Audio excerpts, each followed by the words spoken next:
Hello, welcome friends, welcome to Manish Sharma channel. So हमारे channel का मोटो stock market knowledge को एक सिंपलीफाई वे में प्रेजेंट करना है। So let's begin.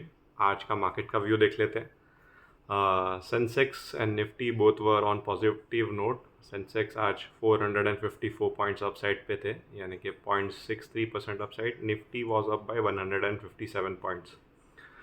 एफआईआई की बाइंग आई है आज 92.52 करोड़ की, and whereas D I also purchase around 1096 crore का इक्विटी।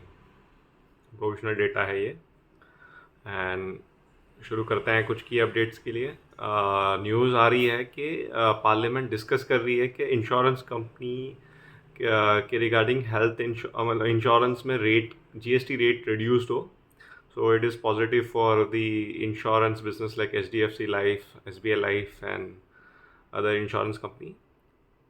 बोलते हैं HDFC बैंक ग्रुप को आरबीआई ने अप्रूवल दे दिया है to purchase 9.5% equity in IndusInd and IndusInd and the Yes Bank. So आज यस बैंक के शेयर में तो अपर सर्किट लगा था ये न्यूज़ के बाद, बिकॉज एक्विजिशन में ऐसा होता है ज़्यादातर नॉर्मली जो बैंक के शेयर एक्वायर्ड हो रहे होते हैं वो उनको बेनिफिश ज़्यादा होता है। They are more beneficial than the bank who is making investment. Reason being कि कोई अगर बैंक इन्वेस्ट कर रहा है दूसरे बैंक में तो वो बैंक एक्सपेक्ट कर रहा है कि वो पैसे पे ज़्यादा आरओई नहीं कर जनरेट कर सकता, और उस कारण से जो इन्वेस्टिंग बैंक होता है जिसके अंदर ये इन्वेस्टमेंट होता है उनका बुक वैल्यू भी बढ़ जाता है, बिकॉज उसमें जो नया इक्विटी आता है वो एक प्रीमियम के साथ आता है। उस कारण से वो शेयर को ज़्यादा प्रीमियम मिलता है। मार्केट उसको पॉजिटिव व्यू में देखते हैं। हालांकि H D F C bank group, जिसमें H D F C asset management company, जिसमें H D F C life और H D F C bank खुद आती है, तो ये ग्रुप कंपनियों को बोला है। इट्स नॉट जस्ट कि पहले ऐसे गलत न्यूज़ थी कि भाई H D F C bank is going to buy, so वो करेक्ट नहीं है। इंडिया बोल रहे हैं India has become net exporter of engineering goods. ये बोल रहे हैं करीबन 30 सालों में पहली बार ऐसा हुआ है। 2012 में देर वॉज इंजीनियरिंग गुड का डेफिसिट ऑफ अराउंड 32 बिलियन का डेफिसिट था, वेर एज आज के एज ऑन डेट 6 बिलियन का सरप्लस आया है एक्सपोर्ट ऑफ सर्विसेज का। सो इट शोज़ कि इंडिया की इंजीनियरिंग सर्विस इतनी अच्छी है कि अब हम वो चीज़ एक्सपोर्ट कर पा रहे हैं।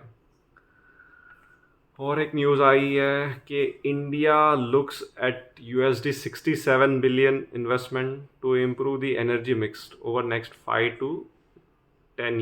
to 6 years। ये पीएम मोदी का स्टेटमेंट है, जो कि हमने बोला था आफ्टर राम मंदिर इनाग्रेशन। मोदी का पहले ही नया मिशन आया था, Suryoday mission, in which they are targeting tier 2 tier 3 cities कि आप हर घर पे सोलार रूफटॉप होगा, जिससे एनर्जी मिक्स काफ़ी अच्छा हो जाएगा और एनर्जी में काफ़ी ट्रांसफॉर्मेशन हो जाएगा अगर ये चीज़ होती है। सो जो बीजेपी गवर्नमेंट का जो इलेक्शन प्रपोजल आ रहा है नया कि भाई 2025 there would be no power cut in any country, that would be possible अगर ऐसा कुछ होता है। और कह रहे हैं कि ग्रीन हाइड्रोजन एनर्जी और ग्रीन एनर्जी पे काफ़ी कुछ हो रहा है, काफ़ी एक्टिविटी हो रहा है। आज रिलायंस का की अपडेट आया है कि they are going to convert around 5000 ICE होता है internal combustion engine to hydrogen engine.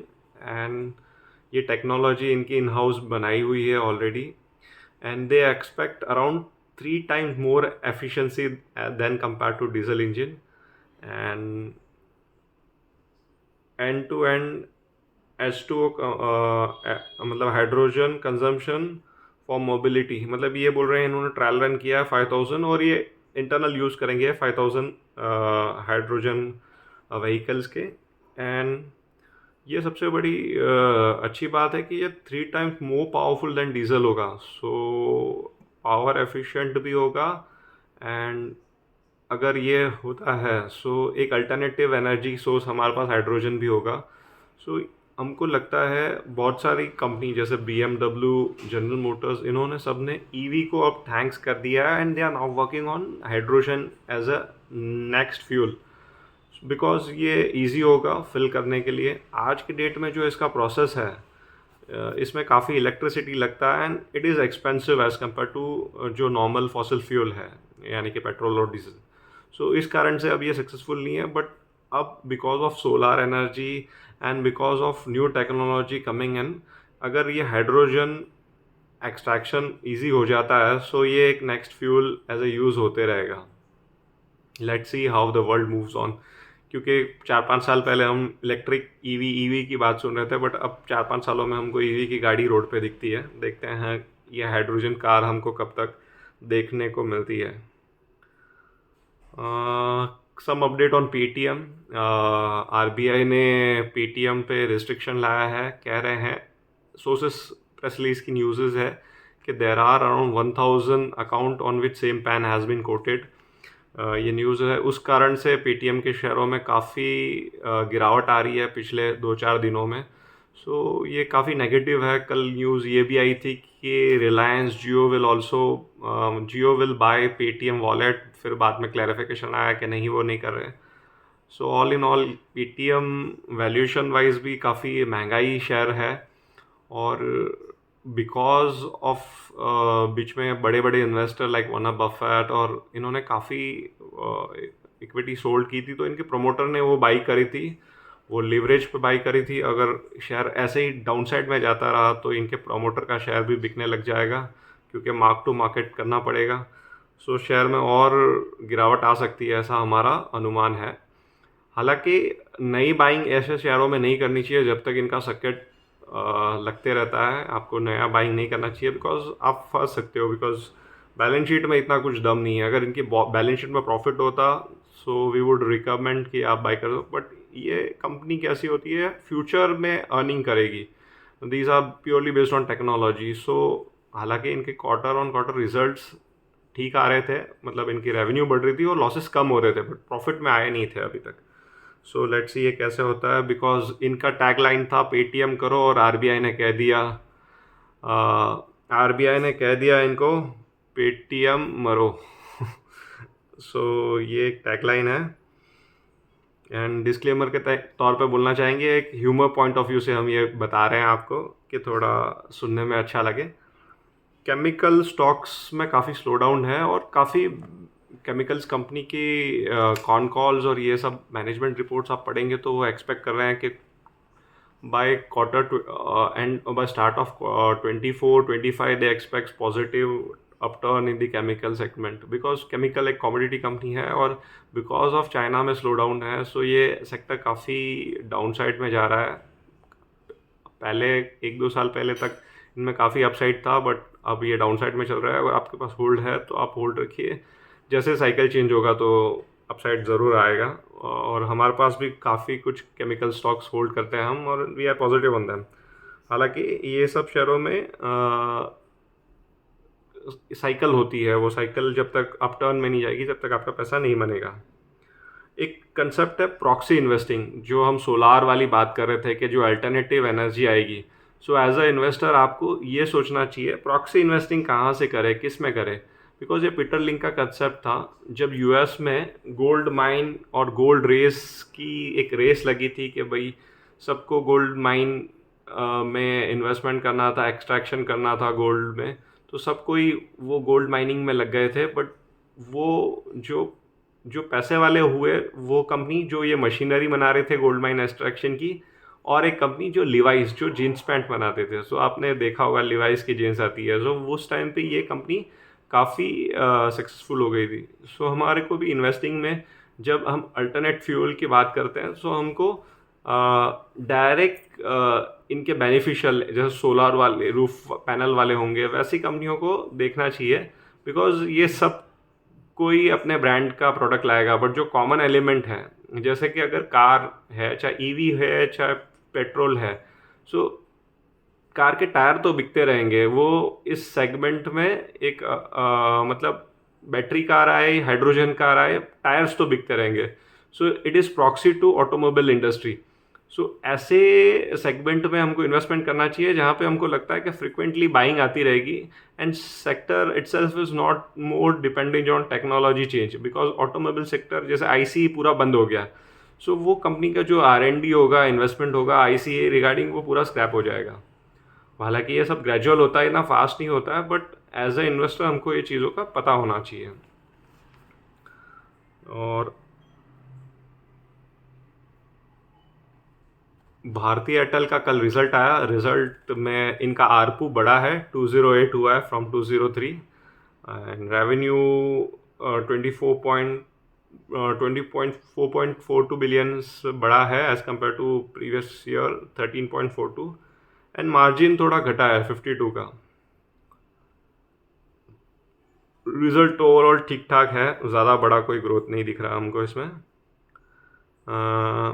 Acquisition के बारे में हमने बताया, जो कंपनी एक्वायर करती है शेयर्स, वो ज़्यादा बेनिफिशियल नहीं होती, बट जिस कंपनी का शेयर एक्वायर हो रहा है वो बेनिफिशियल होता है। यूएस का मार्केट ठंडा है, हमने नैस्डैक देखा 0.32 डाउनफॉल में था। एनवीडिया पिछले दिनों में काफ़ी तेज़ी में था, बट आज जो हम देख रहे हैं इंडेक्स में तो 3.27 का डाउनफॉल आया है।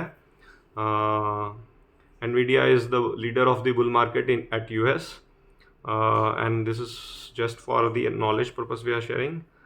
और एक कंसेप्ट हम बताना चाहेंगे, प्रमोटर इन्फ्यूजन क्यों करता है इक्विटी में।